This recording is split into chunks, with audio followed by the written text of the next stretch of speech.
Hey everyone, this is Saul from Three Kingdoms Games, coming to you today with Railroad Inc. Deep Blue and Blazing Red Edition. Now, each of these will play up to 1 to 6 players for a 30-minute game, or you can combine them to do up to 12 players. Now, the Railroad Inc. series, which is done by Cool Mini or Not, is a dice-rolling, puzzle-making game. So, you roll your dice, you try to match it to your connections, and you get points based off your connections. These are a lot of fun, and I'm going to show you how they play right now. Railroad Inc., what it comes with in the box is 6 of these dry erase pens, 6 dry erase boards, 4 dice, which have different images on them. So the game consists of 7 rounds. At the start of the round, you roll your dice, and you must try to draw all the appropriate images from the dice onto your board. The only way you don't get to do that is if you couldn't legally connect something. Now, so what I've drawn here so you can see is just so you can understand how things have to connect. So, you must attempt to connect to one of the arrows. The only way you can legally draw a piece is if it were to match like the road section to a road section. If you want to try to connect railway to road section, it requires a station, which is the black dot in the middle, or as seen on a die, like so. So you get to see my artistic rendition of what that looks like. Or if you could connect a piece, for instance, if I want to add this track to my board, I could, remember which side of the pen actually opens. Draw through here and add that connection. Now, you also have an option during your turn to use any of these special spots. Now, I used one, so this one would be crossed off. So I can't use it again. Now, you can only use each one once per game, and you can only have a maximum of 3 per game used. So once 7 rounds are over, you go to scoring. Scoring is pretty straightforward. So you look at connections. So for instance, because this one connection connects to 3 spots, you have arrows for connections, 3 connections that is one continuous run, so it's worth 8 points. So it's worth 8 points there. So you write an 8.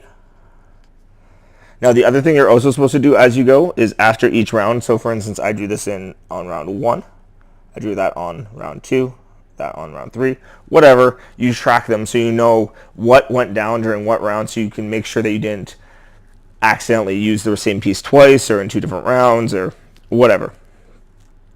Then you count out your longest road section, add the points for that. Count out your railway section, add the points for that. Each section in the middle here that you take up, you get a point for. And then you lose 1 point for each unconnected space at the end. And now that star is special, and you'll understand in a second. Add up everything, and that's whoever has the highest point total after that wins the game.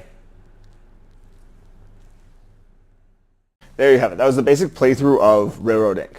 Now, something I didn't tell you beforehand, which is amazing, each of these comes with 2 built-in expansions. So there's a ton of replay value, and they change the game a lot. Now, let's give you a breakdown of how those expansions play. So, there are 4 different expansions that come with this game. 2 in each of the different versions. So the 2 that come in the blue are rivers and lakes. The 2 that come in the red are lava and meteors. So when you choose to use one of the expansions, you only use one at a time, and instead of being 7 rounds, you play over 6 rounds. So, the way it would work is, let's say we were playing with rivers, which would be more appropriate for me to use the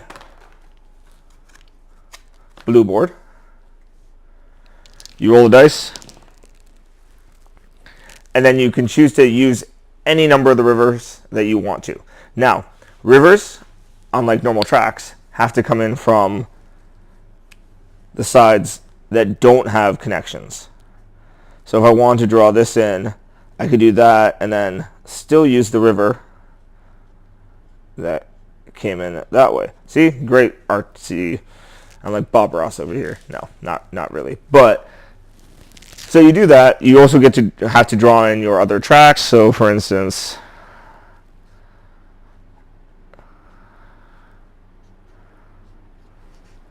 we know this is from round 1, and so on. Now, at the end of the game for scoring rivers, you get a point for your longest river for each piece, plus an additional 3 if it connects from one edge of the board to the other. Any open rivers that are hanging over count as errors and are subtracted from your total at the end, like unconnected railways. For the lakes, similar. Again, take these, roll them, draw in pieces with lakes, stuff like that. So we're just gonna get rid of this. Now, some of the differences for the lakes. So let's say I drew in this one here, because you can pick the rotation for this game. We're gonna do a station here. Oh look, lake. Now, if I happen to have lake on this side and this side somehow, this is considered to be filled in. So you can't build there. But let's say I had, again, that same station kind of setup like this one over here. These two are considered connected because they connect to the lake. Now, you score, again, a piece per lake that you have, but you only score the smallest one. So you give them an 8-point lake, but if you also have a 3 somewhere else, that 3 is all that's going to count for you. There are no negatives for any unconnected lakes. Now, for the red ones, this is where we get into some fun. We're going to get rid of these, and we're going to break these out. So, you have meteors, roll, again, like usual, but you get to see where the meteor is going to strike, and also if it's going to move left, move right, etc., and how many spaces it's going to move before it lands down. Now, you draw in the crater wherever it lands. Crater. If there's any tracks there already, the tracks will blow up. Or you can build then on top of where the crater is. The other option, if you want to, is you can use one of these specials as one of your 3 uses of the game to negate where this crater would land and, well, where the meteor would land and cause a crater. Additionally, also, if it were to move, let's say we had it originally land here. So let's say it was originally here and it needed to move 3. It would move 1, hit the wall, bounce back, so 2, 3. So it would actually go here next, not over. So a little bit harder, but you do get points based off of things landing on craters and stuff like that. Now, the lava, at the start of the game, middle square, you build, we're going to do a little rendition of a volcano here, the volcano, and then you have to connect lava to the volcano as it spills out and goes over the board. Now, again, like lakes, you're not penalized for unconnected lava at the end, and you get points for each piece of the giant lava chain you have. There you have it, the amazing game by Cool Mini or Not, Railroad Inc. Pick up both these expansions, highly recommended. If you like one-player games, this is a game for you.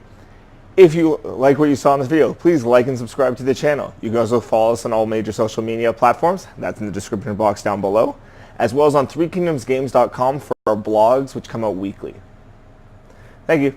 See you next time.